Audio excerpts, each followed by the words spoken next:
Hello and welcome. The 8th edition of the India Mobile Congress this year coincided with the International Telecommunication Union's World Telecommunication Standardization Assembly at the Bharat Mandapam. The inauguration ceremony saw Prime Minister Narendra Modi, Union Telecom Minister Jyotiraditya Scindia and industry leaders grace the stage and address the attendees. A bit of a background on WTSA 24. It is a platform for countries to discuss and decide the future of standards of next generation critical technologies like 6G, AI, IoT, big data, cybersecurity, etc. The government says that hosting this event in India will provide the country an opportunity to play a key role in shaping the global telecom agenda and to set the course for future technologies.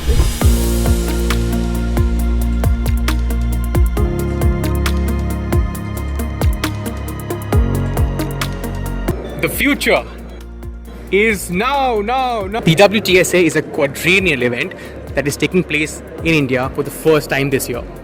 The fact that WTSA and IMC are taking place at the same time says a lot about the government's bullish mentality in promoting new gen tech like 6G, AI and cybersecurity and making it more accessible to the masses. Now, this is the 8th edition of IMC. This year, there are more than 100 participants who are showcasing their work and innovation at the conference. Players like Jio, Vodafone Idea, Airtel, Qualcomm, Intel, MediaTek, Ericsson, Nokia and HSCL are leading this list. In our first IMC coverage back in 2022, the focus was completely on 5G rollout. That was the hottest thing on the street. India vowed to not only roll out 5G but to also make it accessible to even the remotest parts of the country. Fast forward just 2 years and we are standing right now in the second half of 2024 and the Prime Minister is already talking about being a global leader in 6G. Union Telecom Minister Jyotiraditya Scindia set the stage and the tone for this year's conference. He stated that India followed the world in 4G and marched along in the rollout of 5G, but India shall take the lead in 6G technology. The Prime Minister lauded the strides made by India's telecom sector in the last few years, especially with regards to 5G rollout, the impact of superfast connectivity in promoting financial inclusivity through the JAM Trinity and DBT. But more than these strides, a large focus of the speech today was on some macro issues concerning our digital future. PM Modi called for a global framework on digital technology and said that it is time for global institutions to recognize this framework's importance in global governance. He urged technology leaders present here at the conference to make standards around ethical AI, which respects the diversity of other countries. The Prime Minister said these two conferences, the WTSA and IMC, are built on consensus and connectivity respectively. Both of these are important in a conflict-ridden world and that India is at the forefront of taking the world out of the conflict towards its goal of one earth, one family and one future. Leaders of the three leading telecom operators, Jio's Akash Ambani, Airtel Sunil Mittal and Vodafone Idea's Kumar Mangalam Birla were present. And all of these speeches subtly reflected the areas of thrust for these companies. For Jio, it was AI, deep tech. For Airtel, it was drawing the attention to satellite communication.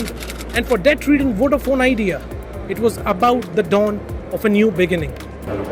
Indian data should remain in India's data centers. That is what the chairman of Reliance Jio Infocomm, Akash Ambani, said in his address. Throughout his speech, Akash's focus was mainly on AI, data centers and the future of AI in India.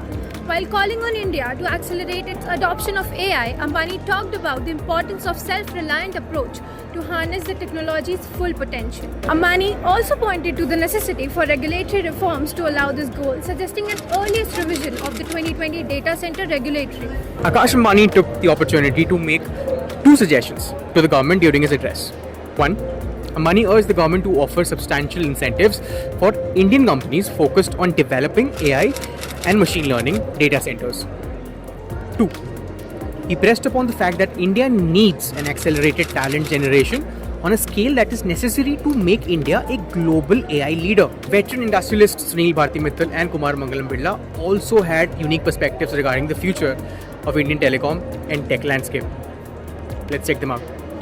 Bharti Enterprises chairman Sunil Bharti Mittal said that he sees the opening of the space industry to private players to provide satellite communication services as a big theme in Prime Minister Modi's third term. He drew the Prime Minister's attention to a topic of growing debate with regards to spectrum allocation to these private players and the need of coexistence of terrestrial networks and satellite communication. He strongly pushed for parity between telecom operators and the private players in this space and said that these players should be bound by the same conditions and pay the same license fee as the telecom operators. For Vodafone Idea, it seems to be a dawn of a new beginning, as Aditya Birla Group chairman Kumar Mangalam Birla said that the rupees 18,000 crore FPO this year in April has kick-started the debt-ridden telecom operators capex cycle, referring to its equipment deal worth $3.6 billion with equipment manufacturers Nokia, Ericsson and Samsung. He added that the response to the company's FPO is a testament of the potential of India's telecom sector. It's remarkable how far we have come in connecting people, machines, and devices, said an enthused Kumar Mangalam Birla. Birla said that one of the most pressing issues being addressed by the government, the regulator, and the industry in the past year is spam control and fraud prevention. What he essentially meant by that, the networks and the risks to the public have grown proportionately. Threats like phishing schemes, fraudulent calls, and spam messages are a major concern. Reporting from Pragati Maidan, my name is Deep Majumdar. My name is Arjun Yadav. My name is Kashyap Saxena. Keep following BW TV and BW Business World.